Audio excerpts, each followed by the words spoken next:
play in a game like this? Just the connections, or are there kind of other things that Well, this opponent because of the connections, but the Division II just because of the committee has said it's okay to play one.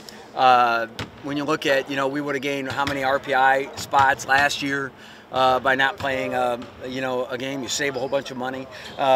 There's a lot of things about it, and I want to compete against somebody I know I'm positive it's going to make me better. And Brad's done an outstanding job with Southwest State and Southwest Minnesota State. It was Southwest State when I was there.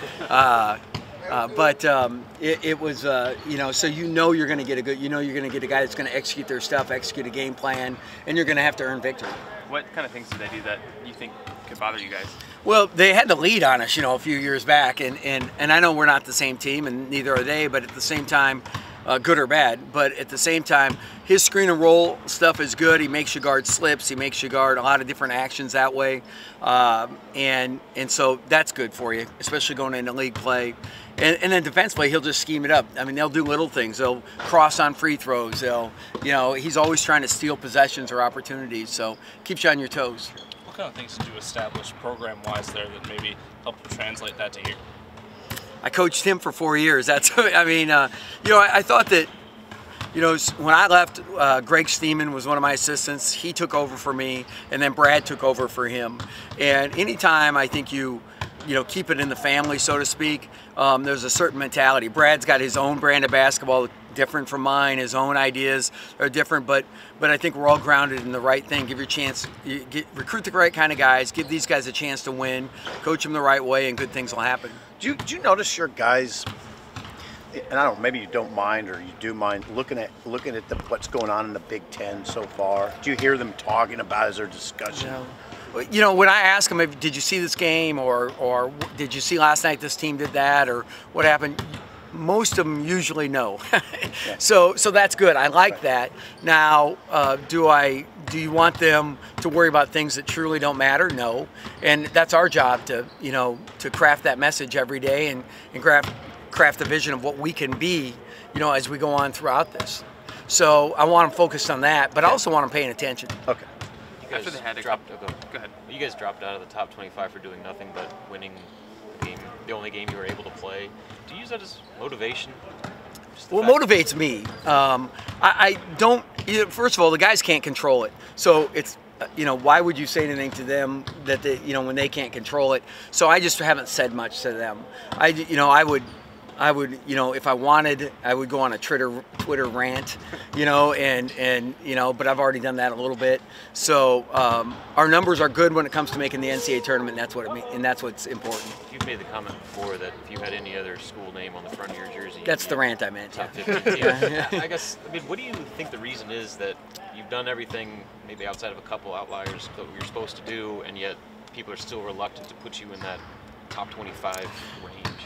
Well, it's one of two things. Either people don't care enough to pay attention, and everybody's busy, so I understand that. Or, just the fact that Nebraska's tradition isn't as strong as maybe some other people's. And then some teams won some big games here, during the break. I think Oklahoma winning on the road was a good win. Just those opportunities came across for some other teams. And that's no fault of anybody's. It's just the way it goes. Does that help kind of push a coaching narrative of these guys, people still don't believe in you, you need to prove that? Yeah, again, I haven't used that with the guys because it's out of their control. It's not anything that they can do. So from that aspect, but I think those guys, you'd have to ask them, but I think those guys are aware of what's happened, what's going on. After they had a couple days off, how do you kind of get them back engaged into basketball mode? Yeah, just try and get them competitive in practice, whether it be competing in a certain drill or playing. We played some 4-minute games, so to speak, and just get them used to winning and losing again at anything. It could be rebounding, it could be ball handling, you name it, but just make them competitive.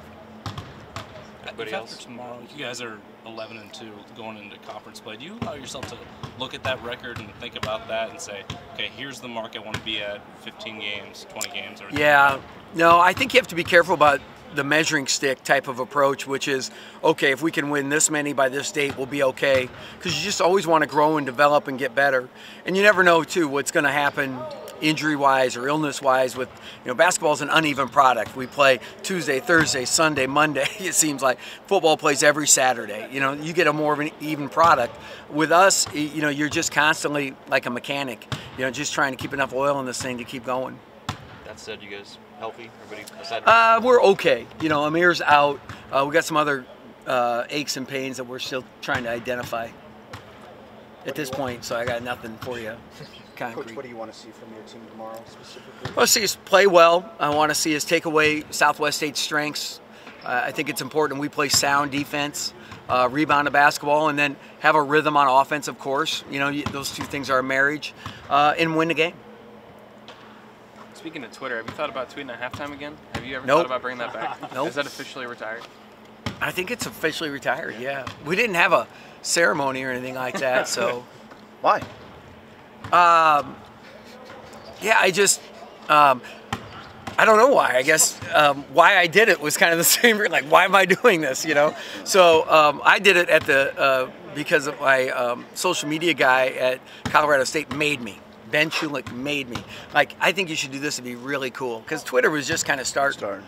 And I've always, and it's hard to, get in your car, drive to the work, get on your desktop, type a tweet, get back, talk to your team, and then go out and coach them. It's hard to do all that. Where have you seen the most progress with this team in the non-conference? We have one game left. What have you seen that indicates progress? Well, those things that I was worried about,